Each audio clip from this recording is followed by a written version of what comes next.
చాలా మటుకు breast cancer ఉన్న పేషెంట్ ఒక లంప్ గడ్డలాగా ఉంది డాక్టర్ గారు అని వాళ్ళ డాక్టర్ని అప్రోచ్ అవుతుంది. కాబట్టి అప్పటికే అది స్టేజ్ 2 T2 అనండి. నేను చెప్పిన విధంగా 2 సెంటీమీటర్ ఎక్కువ, T1 2 సెంటీమీటర్స్ లంప్ అలా ఉండొచ్చు. కాబట్టి కామన్గా చాలా కామన్గా ఏంటంటే సాధారణంగా రొమ్ములో ఏదో గడ్డలాగా ఉంది, నా చేతికి తేలుతుంది, స్నానం చేసేటప్పుడు చూసుకున్నాను, ఒక నెల కింద చూశాను, 2 నెలల కింద చూశాను చెప్తారు. పెరుగుతూ ఉన్నట్లుగా అనుమానం ఉందండి అని వస్తారు.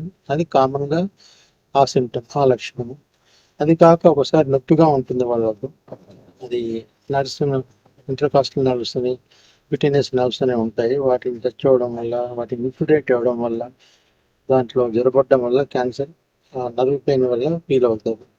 లేదు ఒక్కోసారి చర్మంలో మార్పులు రావడం వల్ల ప్యూడి ఆరెంజ్ అంటారు. లేదు నిప్పులు డిస్టార్టెడ్ అవ్వడం వల్ల, లోపలికి గుంజినట్లు అవ్వడం వల్ల వస్తూ ఉంటాయి. ఇటువంటి సిమ్టమ్స్ కామన్గా ఉంటాయి. కామన్గా వచ్చే సిమ్టమ్ ఏంటంటే లక్షణం గడ్డ, రొమ్ములో గడ్డ ఉండడం.